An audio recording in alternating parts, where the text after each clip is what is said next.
하나님 감사합니다. 오늘도 우리 예배를 받아주시고 은혜 풍성히 더해 주옵소서. 예수님 이름으로 기도드립니다. 아멘. 299장입니다. 찬송가 299장. 통일 찬송가는 418장.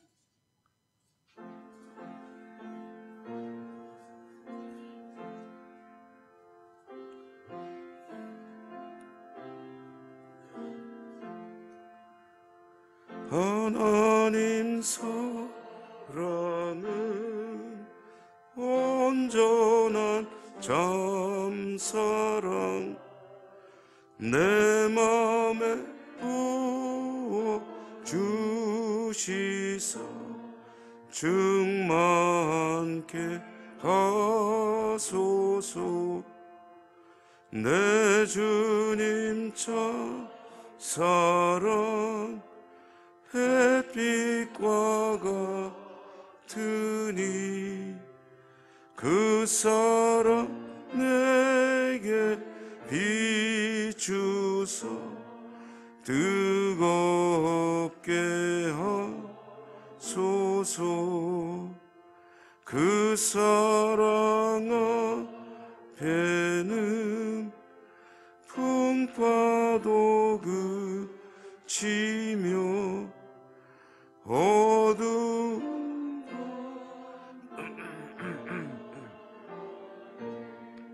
그 힘이 크도다.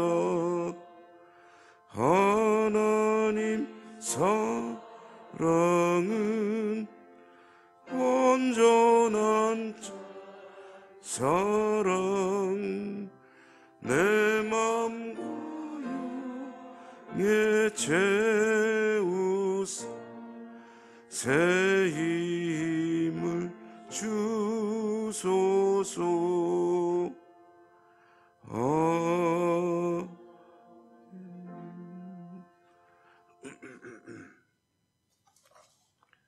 스바냐 3장 9절 읽습니다. 스바냐 3장 9절부터 끝절 마지막 절까지.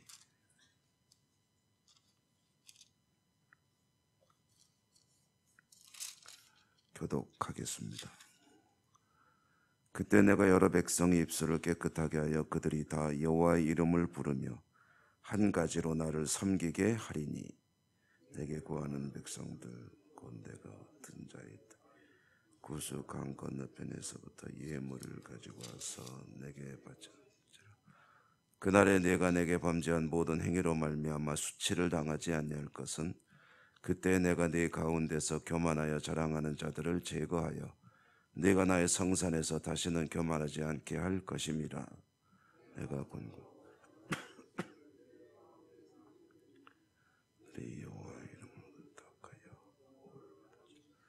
이스라엘의 남은 자는 악을 행하지 아니하며 거짓을 말하지 아니하며 입에 거짓된 혀가 없으며 먹고 누울지라도 그들을 두렵게 할 자가 없으리라. 시온에 따라 노래할지어다.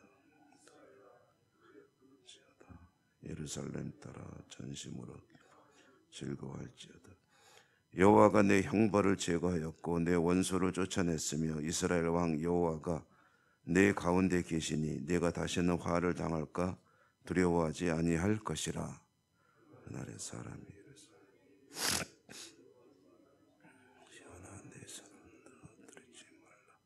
너희 하나님 여호와가 너희 가운데에 계시니 그는 구원을 베푸실 전능자이시라. 그가 너로 말미암아 기쁨을 이기지 못하시며 너를 잠잠히 사랑하시며 너로 말미암아 즐거이 부르며 기뻐하시리라 하리라. 내가 절기로 말미암아 근심하는 자들을 모으리니 그들은 내게 속한 자라. 그들에게 지어진 짐이 치욕이 되었느니라.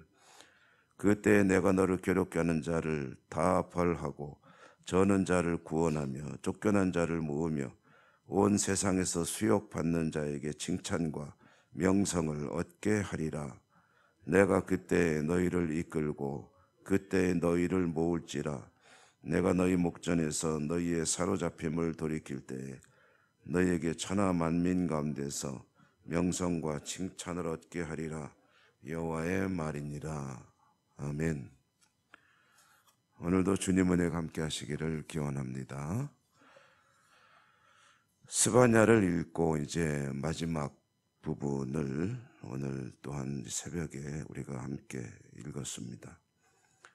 스바냐를 통해서 하나님께서 그 백성들에게 주시는 말씀의 가장 중요한 내용은 이제 심판의 날에 관한 말씀이죠. 여호와의 날이라고 말해지는 마지막 때의 이야기.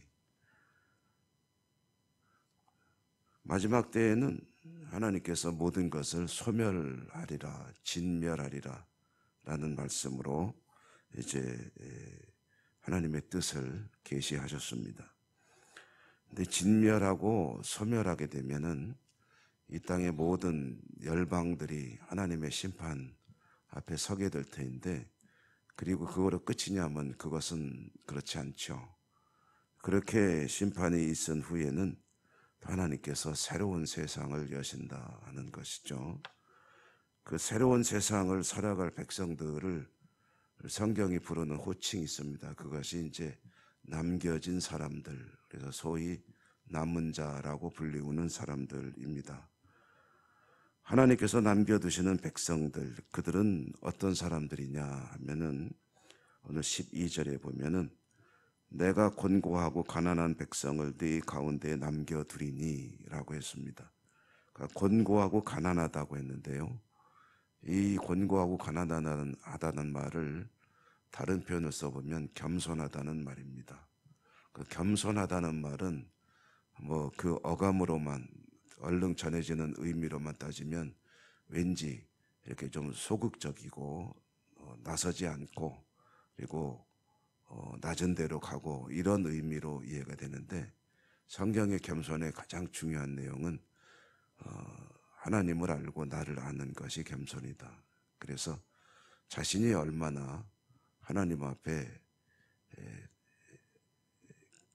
낮은 존재이고 무능력한 존재인가 하는 것을 알고, 반면에 하나님은 능력이 많으시고 모든 것을 다 섭리하시는 분이다라는 것을 알고 인정하고, 그렇게 되면은 자연스럽게 하나님을 의지하게 되겠죠. 하나님을 뜻을 따르는 삶을 살게 되겠죠. 그게 겸손이다. 성경이 가지는 의미는 그렇습니다. 이렇게 해서 남겨진 사람들이 있을 것이요, 그들이 이제 하나님께서 모든 것을 심판하신다 했는데, 심판의 의미는 조금 뒤에 나오는 말씀을 다시 한번 보도록 하고요. 그러면 남은 자들이 살아가는 삶이 어떤 것이냐 할 때에 13절의 그 모습들이 이제 예시가 되고 있죠. 남은 자들은 악을 행하지 않는다고 했습니다. 거짓을 말하지 않고 거짓된 혀가 없으며 먹고 누울지라도 그들을 두렵게 할 자가 없으리라. 그래서 두 가지로 요약해 보면 그들은 거룩하고 담대한 백성들이다. 하나님을 의지하니까 거룩할 수밖에 없죠. 그리고 하나님을 의지하니까 두려워할 것이 없는 그런 삶을 이제 산다. 이게 하나님 나라의 모습입니다. 성결한 백성들이 성결한 세상을 살아가는 곳, 그것이 이제 하나님의 통치가 이루어지는 하나님의 나라라는 것이고요. 그렇게 되면 이제 하나님의 심판은 다시는 없게 되죠. 하나님의 나라가 완성이 됐을 때 더 이상의 심판은 없다는 것이고, 그리고 하나님께서 이제 또 어떤 모습으로 그들 가운데 거하시느냐 할 때 17절의 말씀이 그 이야기를 전해줍니다.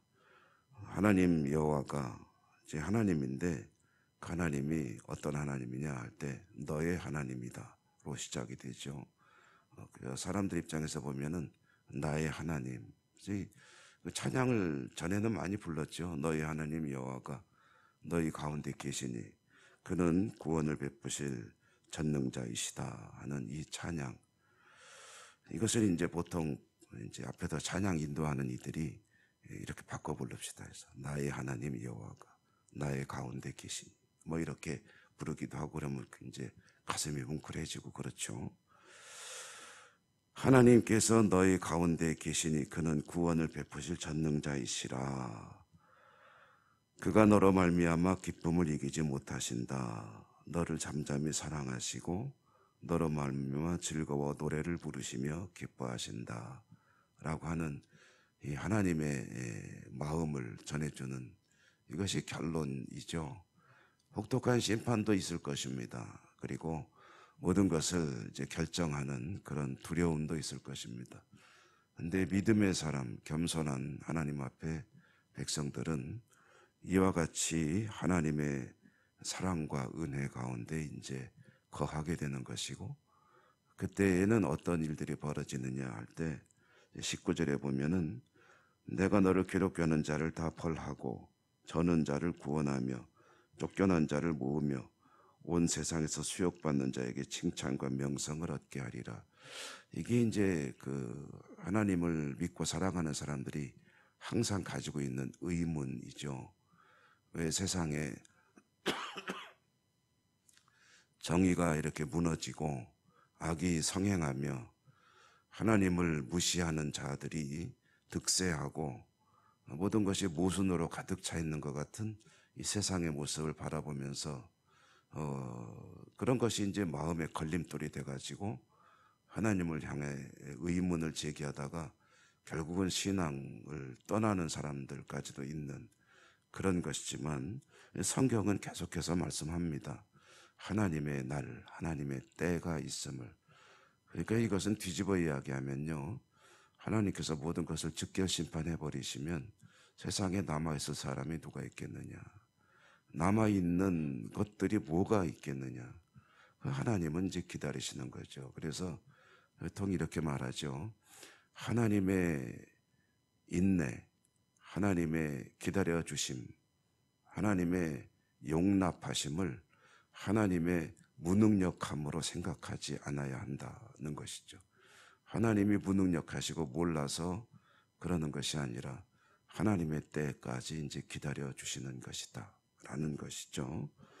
그때 이제 하나님의 날이 올 때, 여호와의 날이 올 때 그 모든 것을 이제 신원하리라 해서 요한계시록에 보면요, 하나님의 백성들로서 피를 흘리고 믿음을 지킨 사람들이 흰옷 입은 하나님의 백성들이 하나님께 신원하는 장면이 나옵니다. 하나님께 그 원을, 쉽게 말하면 우리의 억울함을 풀어주십시오 라고 이제 말할 때 거기에 대한 대답은 사실 이미 성경에 나와 있는 거예요. 그 모든 억울함과 맺혀진 것들을 하나님이 풀어주시는 때가 있다. 그게 바로 여호와의 날입니다. 심판의 날이고, 그러니까 그날은 두려운 날이지만 어떤 사람들에게는 모든 문제가 해결되는 날이다라는 것이고요. 그래서 오늘 19절에 다시 한번 보면 너를 괴롭게 하는 자를 다 벌하고 저는 자를 구원하며 쫓겨난 자를 모으며 온 세상에서 수욕받는 자에게 칭찬과 명성을 얻게 하리라. 하나님이 모든 것을 바로잡으시는 날, 그 날에 이제 하나님의 나라가 이제 완전히 이루어지는 것이죠. 하나님은 결국은 그 백성들이 이 어려운 시대를 살아가며 믿음을 지킬 때 구경만 하고 계신 것이 아니라 이제 그들을 돌보시며 지켜주시고 하나님께서 모든 것을 바로잡으시는 그 날을 하나님도 기다리고 계신다. 이것을 비밀로 감춰둔 게 아니라 선지자를 통해서 계속 이야기하는 거예요. 지금 이 이야기는 이 스바냐에만 나오는 이야기가 아니고 구약에도 나오고 신약에도 나오고 계속해서 반복되는 이야기들입니다. 그러므로 이제 우리가 믿음 이야기들을 할 때 믿음의 여러 가지 단면들을 생각해 보았는데, 믿음은 또 한편으로는 인내하는 것이다 라는 것을 우리가 자주 이제 생각해 보게 되죠. 믿음은 기다림이고 믿음은 인내하는 것이고, 하나님을 믿고 의지한다는 것은요, 그저 내 마음대로 안 되는 것을 불편해하고만 있을 것이 아니라 하나님의 때가 있음을 믿고 기다리며 하나님을 의지하며 믿음을 지켜나가는 것이다 라는 것이죠. 믿음을 지키는 백성들에게 하나님은 그들을 남겨둘 것이고 믿음의 결국을 보게 할 것이다 라는 것으로 스바냐의 말씀을 결론을 지으십니다. 늘 어렵고 힘든 일이 있겠지만 믿음을 지키고 승리하는 여러분 되시기를 주님 이름으로 축복합니다. 은혜로우신 하나님 감사합니다. 스바냐 말씀을 읽었습니다. 오늘 또 주시는 말씀을 통해 하나님의 마음을 듣게 됩니다. 저희들은 마음이 조급할 때도 있고 또 힘겨울 때도 있고 그래서 하나님의 어떤 특별하신 은혜와 은사들을 고대할 때도 있지만 하나님은 이 모든 것을 다 알고 계시며 신원의 날이 있음을 저희들에게 듣게 하셨습니다. 믿음으로 하나님 앞에 겸손히 의지하고 고백하며 하나님 나라 바라보며 승리하는 저희 모두가 될 수 있도록 더욱 축복해 주시옵소서. 오늘도 여러 가지 마음의 소원들을 하나님 앞에 내어놓습니다. 우리의 기도를 들으시고 은혜 더해 주옵소서. 예수님 이름으로 감사하고 기도드립니다. 아멘. 하늘에 계신 우리 아버지의 이름을 거룩하게 하시며 아버지의 나라가 오게 하시며 아버지의 뜻이 하늘에서와 같이 땅에서도 이루어지게 하소서. 오늘 우리에게 일용할 양식을 주시고 우리가 우리에게 잘못한 사람을 용서하여 준 것 같이 우리 죄를 용서하여 주시고 우리를 시험에 빠지지 않게 하시고 악에서 구하소서. 나라와 권능과 영광이 영원히 아버지의 것입니다. 아멘.